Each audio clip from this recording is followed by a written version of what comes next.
संतोष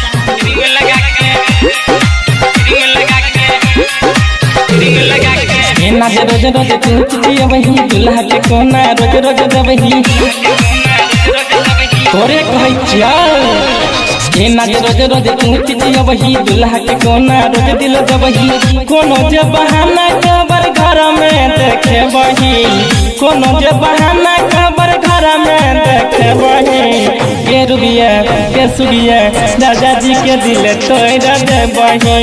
गे रुबिया सैया जी के दिल तोड़ दे बही नाच रोज रोज पूछती वही दुल्हा के कोना रोज रोज दबही कोनो जे बहाना कबर घर में देखे बही कोनो जे बहाना कबर घर में देखे बही गे रुबिया गे सुगिया सैया जी के दिल तोड़ दे बही गे रुबिया राजा जी के दिल तोड़ दे बही डीजे साजन राजा साजन राजा साजन राजा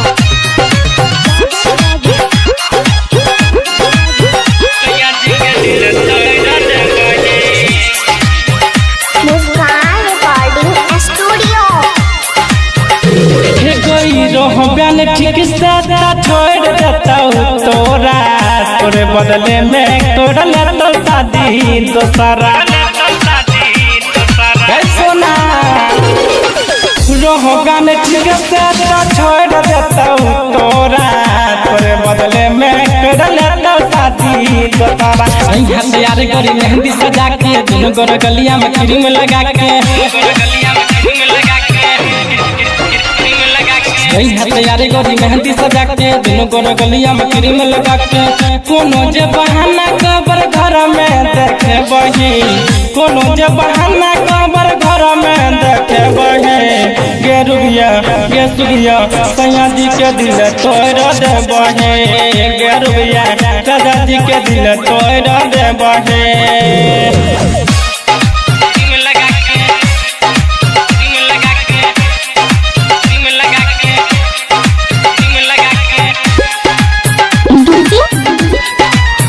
प्रेमी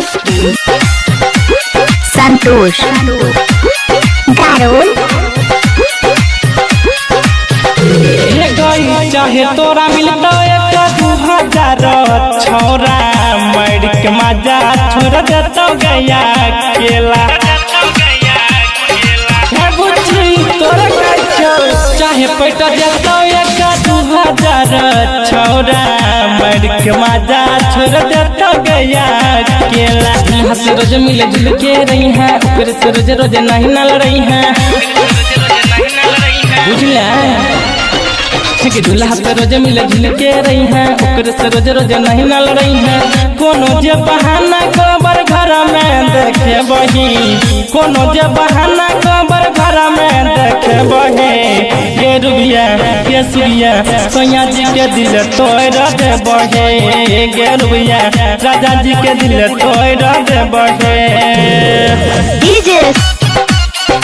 साजन राजा साजन राजा साजन राजा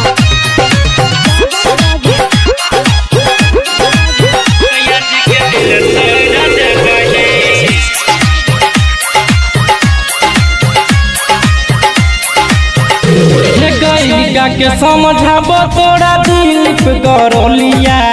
डीजे राज संतोष और विद्यानंद भैया सुना गा के समझाबो तोरा दिलीप गौरलिया डीजे राज संतोष और विद्यानंद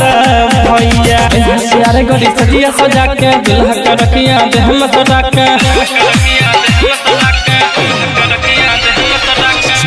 यार गरी सजिया सजा के दुल्हा के रखी हाँ देह में सजा के कोनो जे बहाना कबर घर में देखे बही कोनो जे बहाना कबर घर में देखे बही गे गे रुबिया के सुबिया राजा जी के दिल तोड़ दे बही गे रुबिया सैया जी के दिल तोड़ दे बही अहिना जे रोज रोज पहुँच जे बही दुल्हा के कोना रोज रोज दबही कोनो जे बहाना कबर घर में देखे बहे कोनो जे बहाना कबर घर में देखे बहे गे रुबिया के सुबिया सैया जी के दिल तोड़ दे बहे गे रुबिया राजा जी के दिल तोड़ दे बहे।